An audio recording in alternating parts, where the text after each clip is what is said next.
Você quer entender por que a doação com reserva de usufruto não é mais uma forma tão eficiente de organizar o patrimônio de uma família e planejar a sucessão do titular? Acompanha esse vídeo até o final. Eu me chamo Evandro Cruel, sou advogado e trabalho com planejamento patrimonial familiar. A doação com reserva de usufruto nada mais é um instrumento, uma forma de contrato, onde o titular de algum bem ou conjunto de bens transfere de forma gratuita, sem pagamento da parte contrária, a titularidade desses bens para a terceira pessoa. Quando se diz reserva de usufruto, a doação ela é feita somente do direito de dispor da coisa, da propriedade. O direito de usar, de fruir da coisa e de seus rendimentos doada permanece com a pessoa que pretendeu fazer, que fez a doação. No caso dessas doações serem utilizadas dentro do planejamento familiar, o que acontece? Os pais fazem com um ou com um conjunto inteiro de bens uma doação aos seus filhos, separando esses bens ou não, de acordo com o que eles desejarem, mas mantém para si o direito de usufruto. Então, vamos pegar um exemplo de uma família que tenha casas e apartamentos. A titularidade, a propriedade desses bens passa a ser dos filhos, mas quem vai poder continuar morando, alugando ou usando esses imóveis vão ser os pais que doaram. Mas por que essa ferramenta tão conhecida ela não é uma forma hoje tão eficaz ou adequada para o planejamento? Primeiro, porque ela tem um custo tributário idêntico ao do inventário. Quando você faz uma doação, também vai se pagar o ITCD ou ITCMD, que é o mesmo imposto que incide no caso do inventário, para permitir a transmissão dos bens da pessoa que faleceu para os seus herdeiros. Esse imposto varia de estado para estado, né? Como no caso do meu estado, Rio Grande do Sul, ele pode chegar até 6%, mas em alguns outros estados, como o Rio de Janeiro, ele pode chegar a 8%. Tá? Esse é o limite nacional hoje, 8%. Então, se você não é do Rio Grande do Sul ou do Rio de Janeiro, que eu dei esses exemplos, tem que verificar no seu estado qual é a peculiaridade.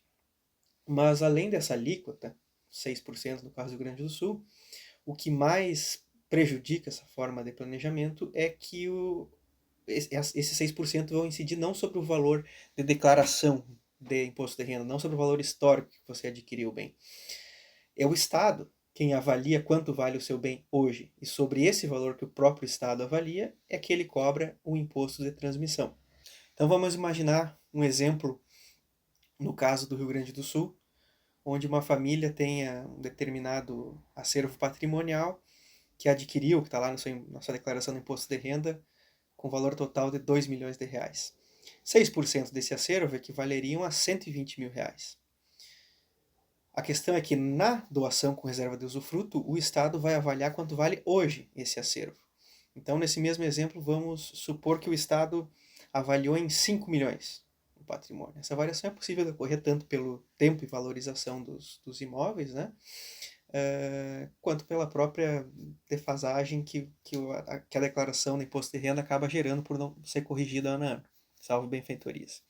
Então, nesse caso, se o Estado avaliou em 5 milhões, o imposto não vai mais ser 120 mil, ele vai passar a ser de 300 mil. Então, essa é uma desvantagem grande da doação com reserva de usufruto, e dependendo da defasagem que os seus bens apresentam de valor na declaração, ela pode ficar bem cara. O segundo grande problema dessa forma de planejamento é que ela retira boa parte, para não dizer a essência do poder dos titulares do bem. Apesar de você ter doado esse reservado direito de usar, de fruir da coisa, se você quiser, por exemplo, vender aquele bem, vai depender da anuência, da concordância de todos os seus filhos ou das pessoas para as quais você doou.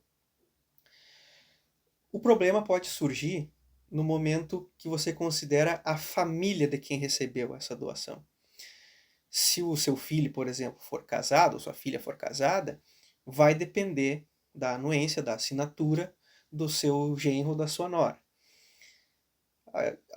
Apesar de, na teoria, o casamento no regime de separação total do seu herdeiro dispensar a concordância do esposo ou da esposa dele, na prática, os registros e os tabelionatos acabam exigindo, no mínimo, uma anuência na escritura de compra e venda, né? Então, essa dependência da vontade dos outros pode gerar, primeiro, um atraso, uma demora na concretização de algum negócio, o que pode gerar uma perca dessa negociação, e também pode gerar até uma recusa, né? Vamos imaginar que a pessoa que recebeu a doação está bem no momento que você quer vender, passando por um processo de divórcio, né? Pode gerar uma negativa que você não tinha como imaginar no momento que fez a doação. O terceiro problema que mais chama atenção nessa ferramenta é a impossibilidade, na regra geral, de se desistir, de se arrepender da doação que foi feita. Se você fez a doação e não previu nenhuma especificidade, e daqui a uns anos, ou imediatamente se arrepender de ter feito ela, vai depender da vontade de todos os que receberam, suas esposas, seus maridos, de concordarem de desfazer esse ato todo. E um agravante que pode surgir aí é que o Estado pode querer tributar novamente, pode querer interpretar que os seus herdeiros, as pessoas que você doou, estão fazendo uma nova doação para você e cobrar de novo o ITCD. Então existem hoje ferramentas que são mais baratas na implantação, como o caso da holding familiar, que já tratei sobre isso, que vão não só ter um custo tributário muito menor para ser feito, né, onde o ITCD pode ser estruturado para ser cobrado com base no preço histórico do seu bem, com base no que você tem lá em declaração. Mas também permite que você se arrependa, permite que você mantenha todo o poder, todo o controle sobre os seus bens, apesar do sistema já estar todo organizado para pular o seu inventário. E se você gostou, se inscreve aqui no canal, me segue no Instagram, no Facebook. Eu vou postar mais informações que podem ser de grande valia para você, para sua família e para os seus conhecidos. Obrigado.